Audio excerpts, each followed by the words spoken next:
જૂનાગઢના ગિરનાર પર્વત પર આવેલા અંબાજી મંદિર ખાતે જે દારૂ અને ચિકનની પાર્ટીના વિડીયો વાયરલ થયા છે એ અંતર્ગત જિલ્લા કલેક્ટરે તપાસના આદેશો આપ્યા હતા. આ આદેશને પગલે એસડીએમ ચરણસિંહ ગોહિલ દ્વારા તપાસ હાથ ધરવામાં આવી છે અને આજે રવિવારે આ બનાવને લઈને 26 લોકોને નિવેદનો માટે એસડીએમે બોલાવ્યા હતા અને આખો દિવસ નિવેદનો નોંધવાની કાર્યવાહી ચાલી હતી. જી સર, આજે વિડીયો વાયરલ થતો કથિત પાર્ટી શું સાહેબ એમાં ડેવલપ છે? જૂનાગઢમાં ગિરનાર પર્વત પર આવેલા અંબાજી માતાના મંદિર ખાતે જે સોશિયલ મીડિયામાં જે વિડીયો જોવા મળેલા છે, તો આ બાબતે અગાઉથી પણ માહિતી આવેલી હતી તંત્ર પાસે અને એ પ્રમાણે કલેક્ટર સાહેબ દ્વારા તપાસના આદેશો પણ હતા. માનનીય કલેક્ટર સાહેબ દ્વારા આ જે તપાસ સોંપવામાં આવેલી છે એ બાબતે આજથી તપાસ અમે ચાલુ કરી દીધેલી છે. અંબાજી માતાનું જે મંદિર છે એની મુલાકાત લેવામાં આવેલી છે.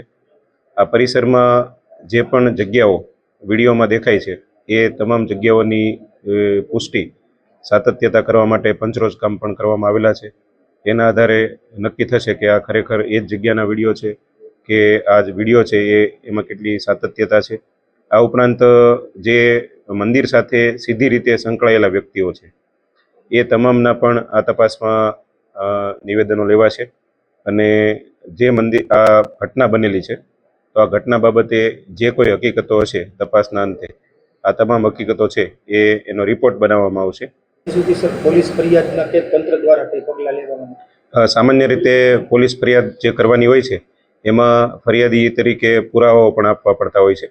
તો આમાં ખરેખર જે દોષિત વ્યક્તિઓ છે એ લોકોના જ વ્યવસ્થિત નામ સાથે ફરિયાદ વ્યવસ્થિત પુરાવા સાથે થઈ શકે એના માટે જ માનનીય કલેક્ટર સાહેબે આ પ્રકારની જે તપાસ છે એ સોંપેલી છે અને સંપૂર્ણ નક્કર હકીકતો છે એ સાથે જરૂર પડશે એ પ્રમાણે કાયદાકીય કાર્યવાહી કરવામાં આવશે. બીજી વાત એ લોકોનું કહેવાનું છે જે વિડીયોમાં દેખાય છે અમે કોઈ નથી છતાંય અમને પ્રવેશ બંધી ફરમાવી છે. જેટલા પણ લોકો મંદિર સાથે સીધી રીતે સંકળાયેલા છે એ તમામના નિવેદન લેવામાં આવશે.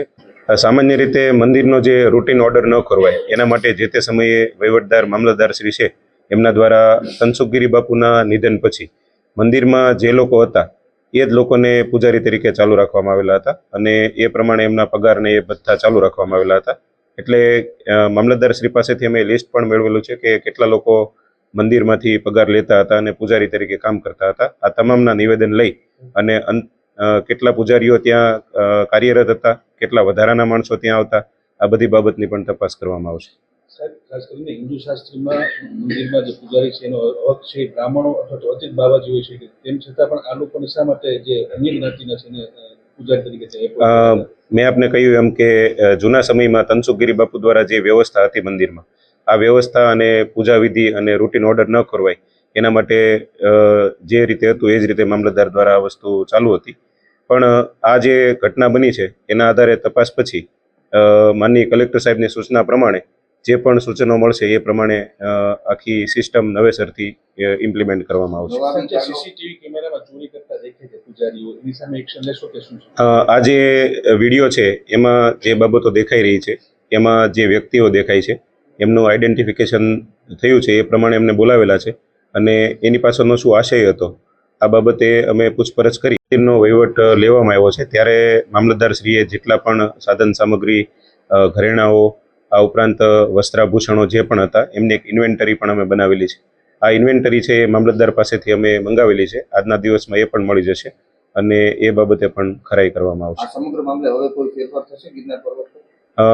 આ જે ઘટના છે એ ઘટના બની એના પછી આવું ક્યારેય પણ ન બને અને લાખો શ્રદ્ધાળુઓની આસ્થા અને જ્યારે જોડાયેલી છે મંદિર સાથે ત્યારે આવી ઘટના ફરીવાર ન બને એના માટે માનનીય કલેક્ટર સાહેબના માર્ગદર્શનમાં વહીવટી તંત્ર દ્વારા તમામ પ્રકારના પ્રયાસો કરવામાં આવે. મંદિર છે તો ત્યાં મંદિરમાં જઈ અને જે ભંડાર છે, જે જગ્યાઓ છે, ખાસ કરીને વિડીયોમાં દેખાય છે એના પંચરોજ કામ અને એના પુરાવા એકત્ર કરવામાં આવેલા છે.